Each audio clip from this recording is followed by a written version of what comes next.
My name is Russell Spatz. I'm an alcoholic. Thank you very much. Cheap applause. I like it. So I haven't found necessary to have a drink, nor have I had drinks since January 25th, 1981. And so I'm in my 46th year of sobriety. This is like a trailer for how bad it's going to be after this, you know? I'm going to do the best I can. First of all, I want to get something straight, which is probably the most important part of this meeting. I have 4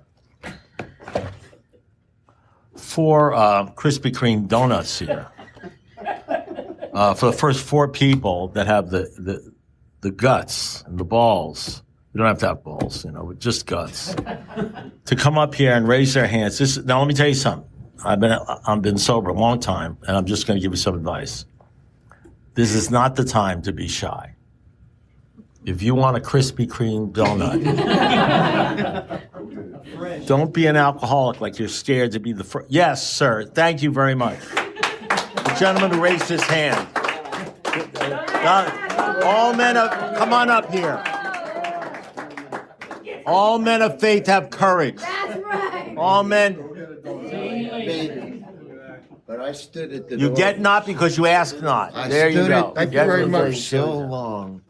Thank you. Give one of these gals. Give two to some of these gals because they're too ladylike too. Continue to practice. Bossy. You gotta share first, bossy. Okay. Which lady wants a donut? Have to edit the recording. No sugar. Thank you. No sugar. There you go. Makes my arthritis. I don't even know. I don't even know. What kind of alcoholics are you? Non-sugar. Unbelievable. Good job. Thank you. Yeah, don't worry about it. Listen, they can't arrest you for driving while fat. Don't worry about it. So, okay, so my sponsor used to say to me, I've been doing these step things for like 33 years or something. I don't know.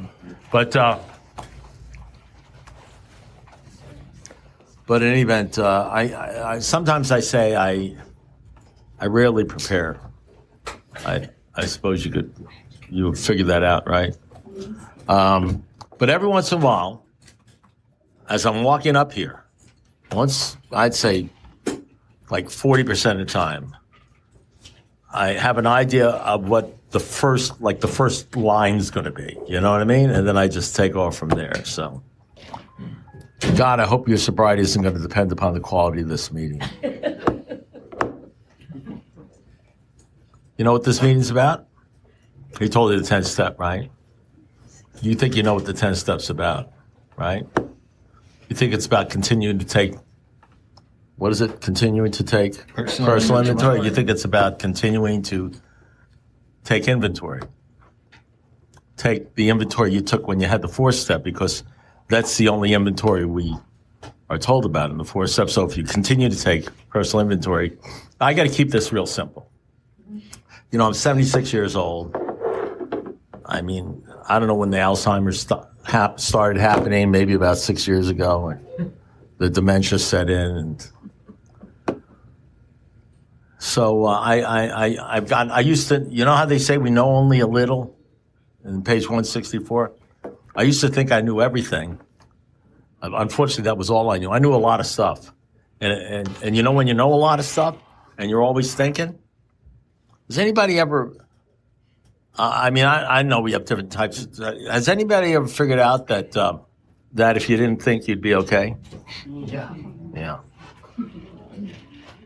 Really, have you ever found yourself telling you, have you ever talked to yourself and said, I got to fucking stop thinking about this shit. And then you keep on thinking about it. It's like you can't control your mind. You ever figure out that most of the time when you think about bad thoughts about yourself and other people? Have you ever figured out that you got all these people like it's like Yankee Stadium in your head, and they're all moving around, and you ever got that going on? And so is that what this is about? You do these steps so you can manage that shit, so you can put the people in their proper place and put them here and put them there, so it doesn't drive you crazy. It's probably a short drive too.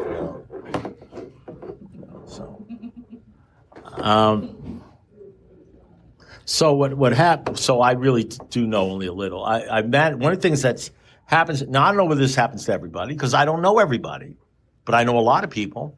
And when you've been doing this for like 46 years, you know what I mean? You know a lot because you've seen a lot. You've seen a lot of stuff in yourself. You've seen a lot of that stuff in other people. You've sponsored hundreds of people. You see stuff.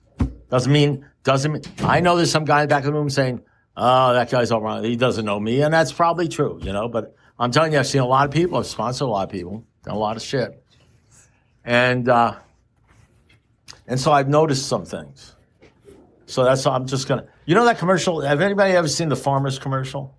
Where all this weird shit happens. Farmers Insurance Company, and the guy will say, "We insure that." You know what I mean? And he says, we know a lot because we've seen a lot. I've just seen a lot of stuff. Seen a lot of stuff.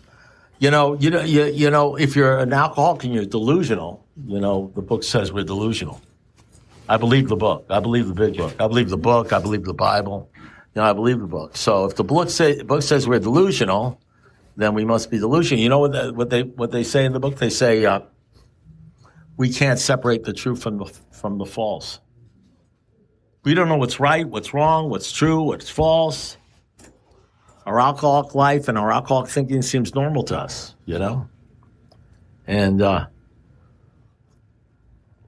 my sponsor said to me once, when I was about 3 or 4 or 5 years sober, if you could call it that, if you can call 5 years sober, but my sponsor, it was an improvement. My sponsor once said to me, no, it was. Do you know Bill Wilson wrote the big book when he was 3 years sober? Can you imagine that? It must have been divinely inspired. But he said some things in the big book that, I don't know. I'm not even sure I don't even think he realized what he was saying. That's true. Sometimes I go to meetings and I talk and people come up to me and say, I really appreciate what you said. And I don't remember a frickin' thing. I have no idea. Oh, when you said the thing, I don't remember anything. Do you think it's possible to say something and you're not saying it? You know how many meetings I've been to, and this has happened to me personally, where I had something happen and somebody said something or somebody did something. And normally I would tell them to go fuck themselves. I tell them, who the hell, who do you don't know who I'd say something sarcastic or stupid, or I'd try to hurt somebody with a remark. You know how many times that has happened to me growing up in AA? And all of a sudden I said like the perfect thing. The perfect thing. Just came out of my mouth. And it was like a miracle. And everybody was happy and everything was perfect. And then I run to my AA meeting and I say, you wouldn't believe what just happened to me. Blah, blah, blah. And I'll tell them the whole story. And then my mother said this and my brother said this and they're having a fight. And then I said this. It's like a miracle. I can't believe what I said. And then I follow it by saying this, and that's not me. You ever do something and you think to yourself, where the shit did that come from? That's not me. I'm an idiot. I'm a jerk. I'm the guy who drives in the car and all of a sudden I hear this voice and it's telling me I'm an asshole and I ought to kill myself and I'll never be okay. And I look around to see who's saying that shit to me and I'm the only one in the car and, I'm telling myself I don't give a shit what people think about me and I'm always telling myself that when I'm worried about what other people are thinking about me and I'll even say that out loud. I don't give a crap what they think. I mean, I just tell them I am really insane. I really am. I just don't know I'm insane because I've been insane. I've had this alcoholism, the drinking. I don't talk about the drinking. I really don't. It's not, you could talk about it and you go to meetings to talk about it. And it's good to talk about it. It's good every once in a while to talk about it. It's good to hear a good drunk along. I don't want to put that down, but it's just not me now. It used to be me when I had 5 years, 10 years, 15 years. I'm more into like the faith-along thing now, the faith thing. And I'm going to explain to you why and what this has to do with the 10-step. Yes, I'm actually going to talk about the 10-step, but not the 10-step you're thinking of. Because I can't talk about your 10th step. I can only talk about my 10th step. My 10th step doesn't have anything to do with inventory. Oh, it has everything to do with inventory, but it really doesn't. It's a different way of looking at the 10th step. So maybe this will be like, you don't have to judge me. You can judge me. Wait till after the meeting. Maybe you'll feel different. Maybe you'll feel differently. So because after you've been doing 10 steps for 40 years, you may find this hard to believe, but think about this for a second. When you've been doing the steps for 40 years or 46 years, maybe your perception of the steps and what they're about changes. Like if you have 5 years here, and I would ask you to say, do you remember when you had 1 year? You say, oh yeah, I remember I had 1 year. If I asked you, do you think you've changed since you had 1 year? You say, oh man, unbelievable. Would you want to go back to 1 year? No, never. That was crap. And you may have like 10 years. And I say to you, do you think differently? Have you changed since you had 5 years? And you say, oh man, you kidding me? It's unbelievable. You want to go back to 5 years? Oh no, it's crap. So now you have 20 years. And I say to you, man, how's 20 years? He says, oh, it's okay. I really like, have you changed ever since you had 10 years? Oh man, unbelievable. I can't even tell you how much I've changed since I had 10 years. You want to go back 10 years? No way. So I bet if I had you up here talking about the 10th step, I don't know what you would say, but there's a possibility whatever you would say would be different than what you said when you had 1 year. You think? I mean, I'm thinking that makes sense logically. So I'm going to talk about, if it's okay with you, I'm going to tell you a little story about what it means. I'm going to tell you a story that I told about the 10th step as one example, because, I'm an alcoholic just like you are. You know what that means? That means for many, many years, I constantly fucked up. And the good news is, if you find yourself constantly screwing up, very often, quite frankly, maybe in the same way. I mean, it's usually with my mouth or something like that. If you find yourself screwing up, it's good to have the 10th step because then you don't have to drink. You don't have to drink at the people. And you don't have to people floating around in your head saying, I'm such an asshole. Why did I do that? I don't give a shit what they think. You don't have to get all confused and everything. You don't have to go to the bar and start drinking at your wife, or drinking at your boss, or drinking. You don't have to do that. You can use the 10th step. So that's the step I used to talk about. It's really good to have that step down. That's the step I used to talk about. When I first started driving a car, I can hardly remember this, but if you try to remember when you first started driving a car, you really concentrate a lot, right? Remember when you were first driving a car? Remember when you were first driving a car and the first time you went on the expressway? No, you remember that? You're only 10 years old. It's like yesterday for you, Gossy, Remember you first started driving a car and the first time you went on the expressway, you said, holy shit, I'm going to die. You know what I mean? And now some of you guys have been driving cars for like 20, 30, 40 years, right? You know something? You don't even think to drive a car. You're not even thinking about it. You're weaving in and out of traffic. You're going here, you're going there. You're talking, you're doing your phone, and you're saying, you're doing all sorts of stuff. You're not even thinking about driving the car. How did that happen? How did that happen? What if the 10th step is the same thing? What if it's just like driving a car? What if it's just like driving a car? You know, you can be rocketed in, you know what it says? That if you do this thing right, you can be rocketed in the fourth dimension of existence and you can experience much of heaven and you'll know peace. I wonder what it's like to know peace. What do you think it's like to know peace? They say in the big book, if you do this thing right, that's available to you. You know, they say that. So, I mean, I hate to say this to you, that's our basic text. So, you think they're lying to us?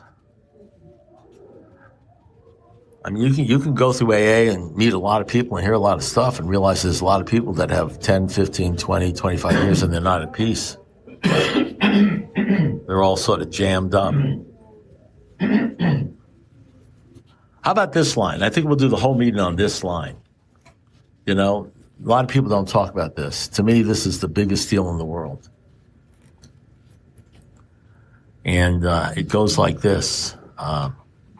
Don't take yourself so seriously. You don't hear a lot of people talk about that line, do you?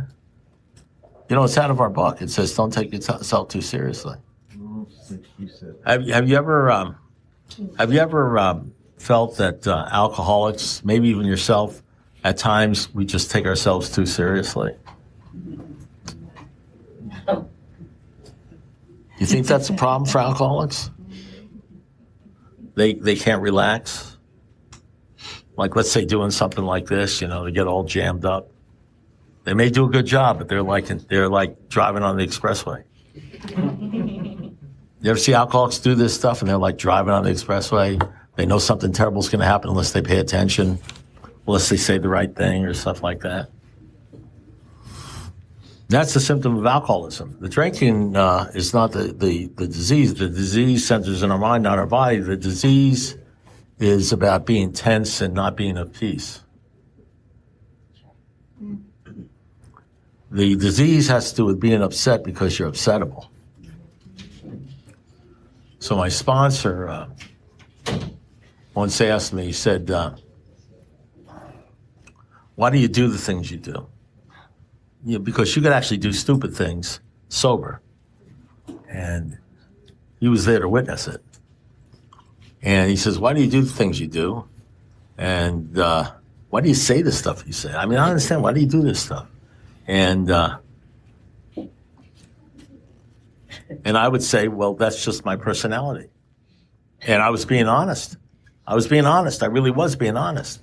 Why'd you get angry at that guy? Why'd you do this? Why'd you leave the house? Why did you do? I'd say, that's just my personality. And then he would say to me, he says, Russell, your personality is killing you.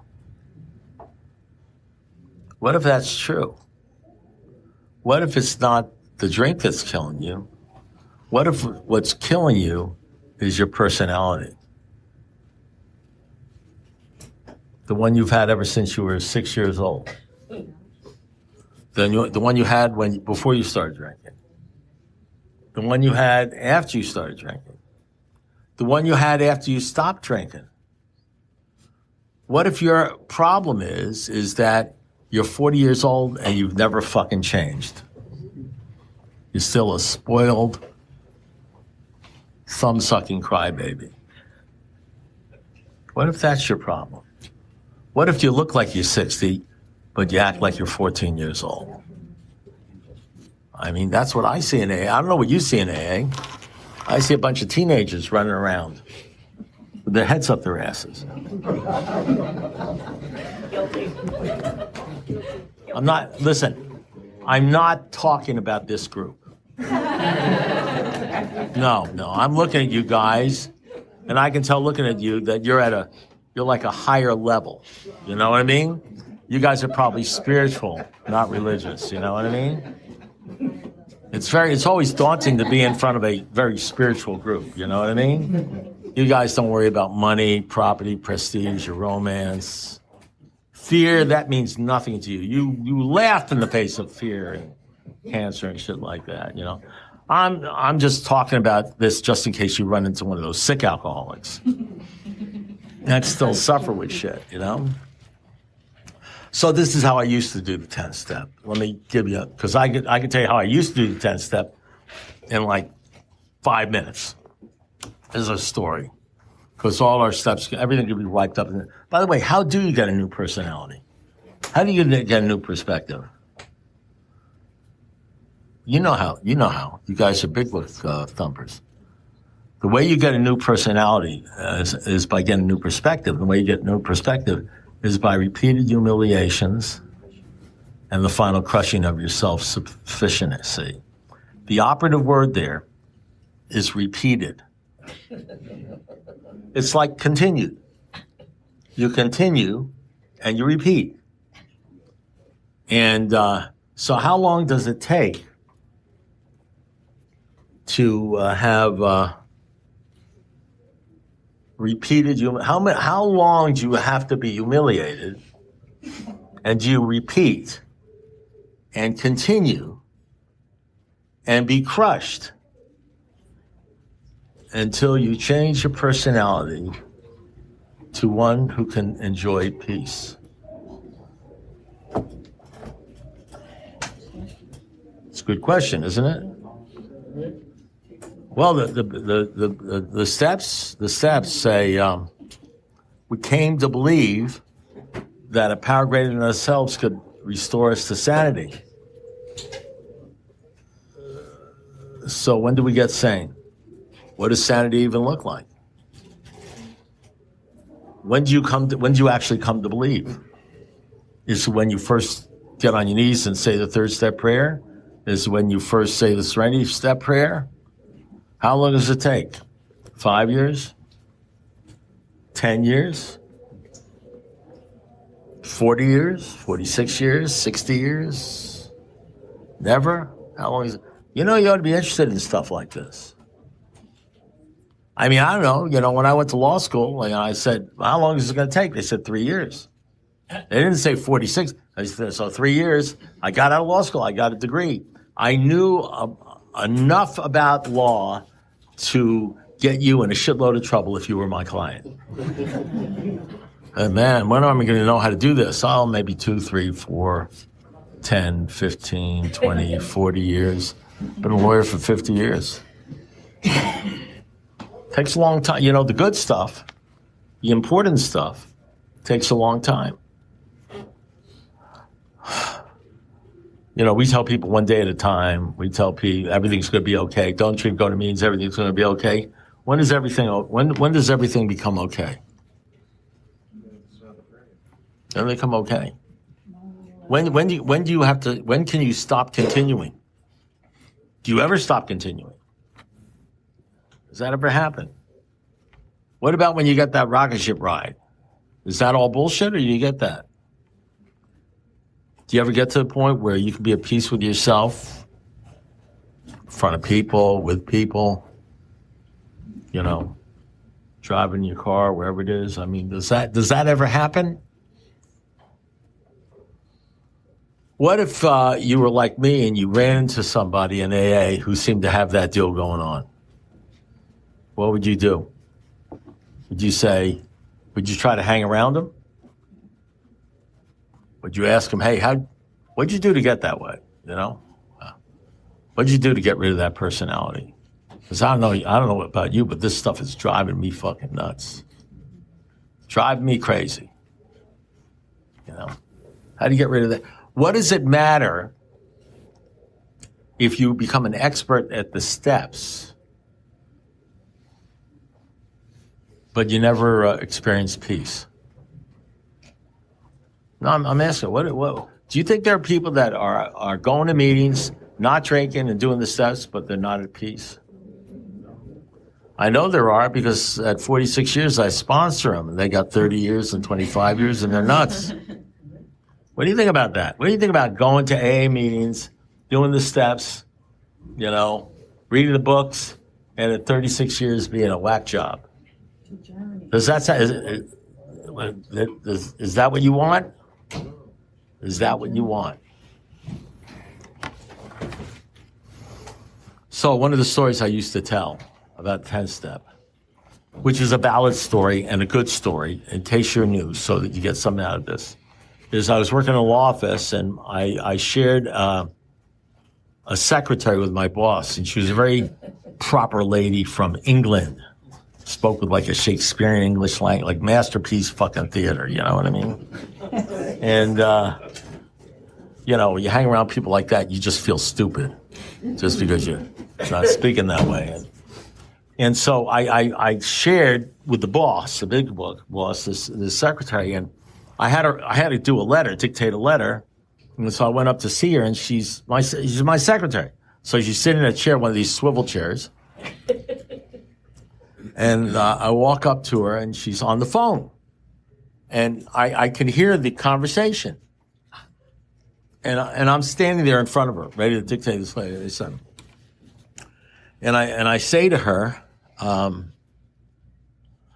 hear her say this. She says, "Oh, and then we went to the island, and we were on the boat, and John looked so cute in his bathing suit, and we were having such a great time." And I'm standing there for like 10 minutes, and she's having this conversation about going out on the weekend and stuff, and not even acknowledging me. And well, it probably was only like a minute and a half, but it felt like 10 minutes, you know, because I'm an alcoholic. You put me on hold for 30 seconds, I want to rip your lungs out. You know what I mean? And so at one point in time, in a very sober way, and I had about 3 or 4 years, in a very sober way, I did this. I said, it wasn't even that loud, you know what I mean? And she swiveled her chair around so her back was to me. And she said, this is what she said. She said, "Doris, I'm sorry. I have a real pest behind me." Now, having 4 years, I had a thin veneer of sobriety around me, which fucking evaporated. At which point, and this is like 40 years ago, you know what I mean? I say to her, "If you don't put that phone down and turn it around, I'm going to wrap this fucking cord around your head and throw you out the fucking window." That was 40 years ago, when you could do shit like that and get away with it. There was a time, I'm telling you, there was a time, you know? And, well, she hung up the fucking phone. And I want to tell you something. There is something to be said for being an alcoholic and having people once in a while realize that you're psychotic. There is something to be said for that kind of deal. You know what I mean? I'm just telling you. You know, when you say to yourself things like, "They don't know who they're fucking dealing with." Do you ever say to yourself, "They don't know who they're fucking dealing with"? There is a point in time that you need to let them know who the fuck they're dealing with. You know what I mean? You need to let them know. Unafraid. Celebrate that sobriety, that alcoholism, you know? Don't keep it in a box. Hell, we got the 10-step.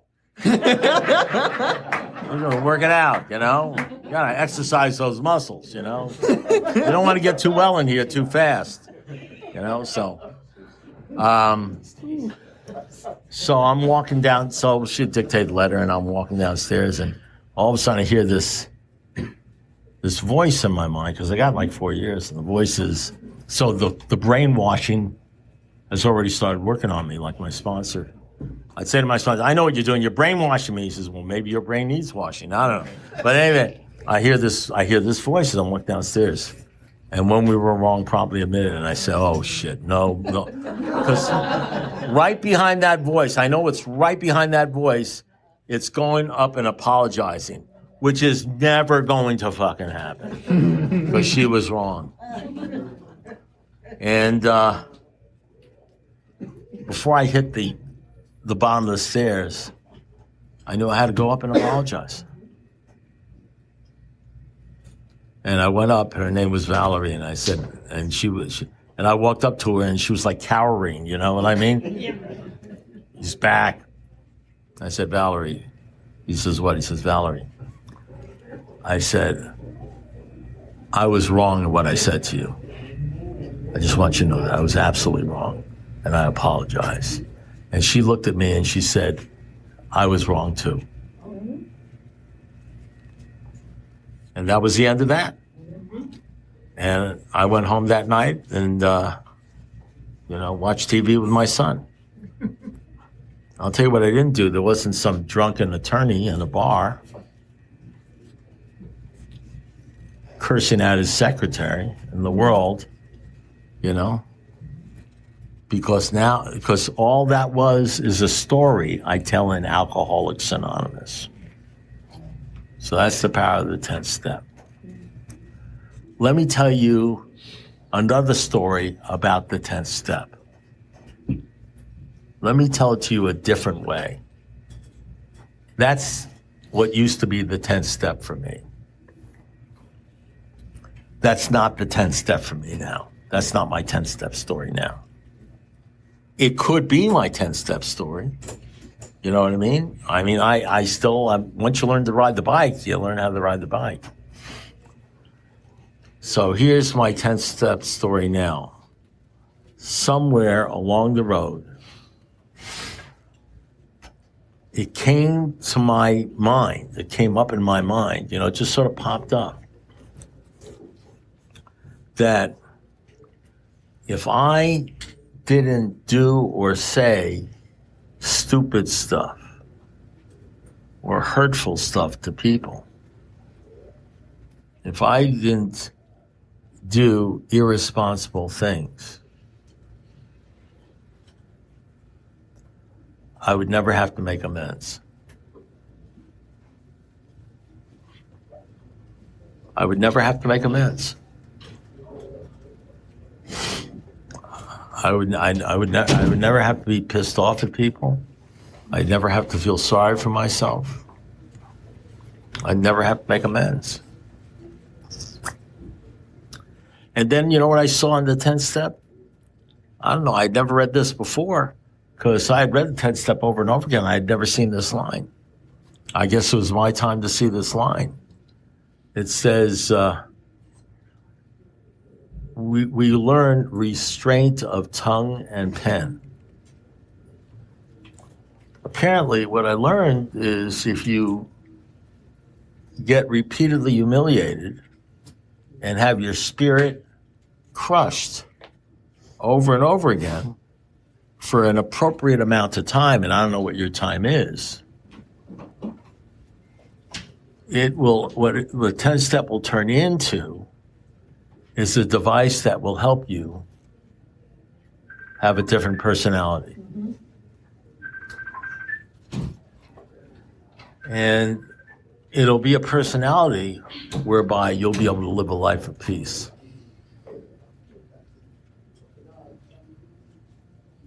And that's as much of the 10th step. That's the first story. So the real question is, do you want to just stick with the first story for the rest of your life? Constantly screwing up and making amends? Or would you like to move on to the second part of the 10th story, where you stop screwing up and you live a life of peace? Right? And that's sort of like a little bit of, I don't want to say it's a mistake, because I think it's a growth process. Most people, when they get involved in the steps,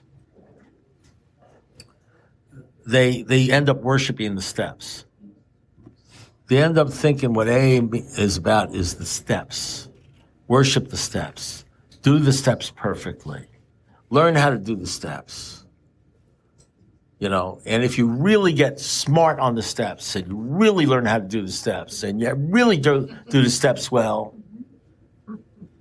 you'll end up being able to fix yourself.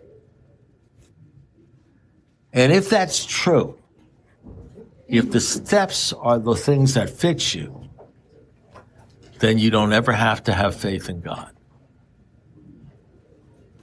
But unfortunately, it's not the steps that fix you. The steps will never fix you. Because there's a 6th and a 7th step that says the person who does the 6th step is repeatedly trying to grow in the image and likeness of God. And it says that what happens is we have to desire to have God remove all these defects of character. So although the 6th and the 7th step are tools. Prayer is a tool too. Tools to help us change our personality. They're not the things that change our personality. What changes our personality says, do not conform yourself to the world or even to AA, but be transformed. What transforms you is focusing on God. That's what the 7th step says. Humbly, on your knees, ask God to remove these defects of character.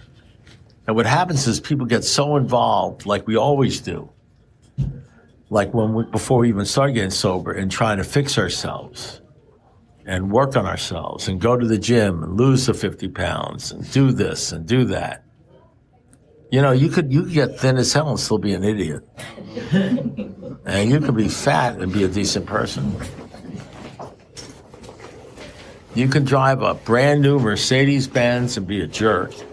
And you can drive an old rust bucket and be a decent human being and be at peace with yourself, you know? None of this worldly shit, you know, the superficial stuff, should have anything to do with what's going on in your brain at 3 o'clock in the morning. Nothing to do with what's going on in your brain. So, as much as we glorify and worship the steps, and we have step series, you understand what I'm saying? And as much as I believe it is important to discipline yourself and allow God into your life by working on the steps, I know that the ultimate thing is you can never get to the point where you actually think it's the steps that fix you. You always have to understand that there is one who has all power, and that one is God. May you find him now. And even though God gave us brains to use, he really didn't give us brains to use. Because before you get to God give us brains to use, you have that line that says, upon awakening, we ask God to direct our thinking. So what the deal is you have to realize that God gave you a brain so he could use it. That's right. You don't want to be using your brain. If you're here, you've spent decades using your brain. Do you remember where it got you? Here. Remember how well you did? Using your thinking? Using your brain? Not well at all, right? You know, you ended up here, listening to me, who's got Alzheimer's disease. Yes, I'm crazy. I don't know who's crazier, me or the people who are listening to me. Can you imagine that? I mean, if I'm sick, what are you guys doing here? I mean, it's a strange situation, I'll tell you what.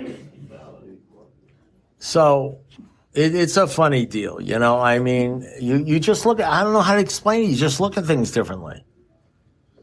You know, I'm sitting here thinking about the 10th step, and all of a sudden I start thinking about that line, don't take yourself too seriously. The 10th step is one of the things we walk with God, with our relationship with God, see what your relationship with him is right, and great events will come. One step we walk in order to get to the point where we really don't take ourselves too seriously. We don't. You know, this could be the greatest 10th step in the history of mankind. I think it really was. Don't you think, Braden? It was. Or the worst. It was adequate. It was adequate. The worst step series in the history, the worst step 10 in the history of AA. But it really doesn't matter whether it was excellent or terrible. if you guys don't get it. Right? That really doesn't matter, does it? It doesn't matter unless you get something out of it. You know? So really, and who determines whether you get something out of it? I don't determine that. I have no power to have you get anything. All I do, I can't even carry the message to you. You know why I know I can't carry the message? Because that's not my job. Because the 12 step says, what is it? What does the 12 step say? Try to carry the message. What do I say? What does it say? Trying to carry the Oh, message. all I'm doing is trying to carry the message. I can't carry the message. I don't have that power. All I can do is try to carry the message. This is probably the worst 10-step meeting in the history of mankind. But you want to know something? It's the best one I can do tonight. So I've fulfilled my responsibility trying to carry the message. You sure have. Now, whatever happens on the other end with you guys, I mean, that's your responsibility. You know? It has nothing to do with me. So that's all I have to say. I know we got